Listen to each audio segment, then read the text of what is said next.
नमस्कार है सबैजनालाई। आज म तपाईहरुलाई घरमा बसी कसरी प्लास्टर गर्ने त्यो कुरा सिकाउँदैछु। भिडियो अन्त्यसम्म हेर्नु होला। सर्वप्रथम त हामीले चाहिँ यसरी पहिले नै ढलाइ भएको चिजलाई चाहिँ कर्नी, जसलाई चाहिँ अंग्रेजीमा चाहिँ ब्रिक टवेल भन्छ, त्यसको सहायताले चाहिँ यसरी साइज मिलाउन सकिन्छ, या चाहिँ छिनाले हानेर भए पनि त्यो नमिलेको भागलाई मिलाउन सकिन्छ।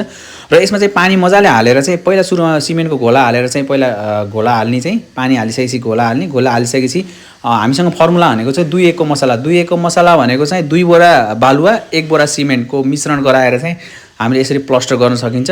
यसरी प्लास्टर गरिसकेपछि चाहिँ अन्त्यमा चाहिँ हामीले मेटल फ्लट, जसलाई चाहिँ सायद नेपालीमा चाहिँ यसलाई रुसा भन्छ हैन।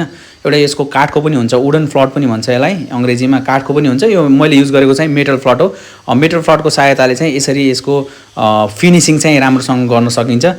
ल मैले चाहिँ अब यसरी जस घरमा बसी चाहिँ तपाईहरुलाई चाहिँ यो कसरी गर्ने भन्ने कुरा सिकाएँ। तपाईहरु पनि घरमा एकचोटी ट्राई गर्नु होला हैन।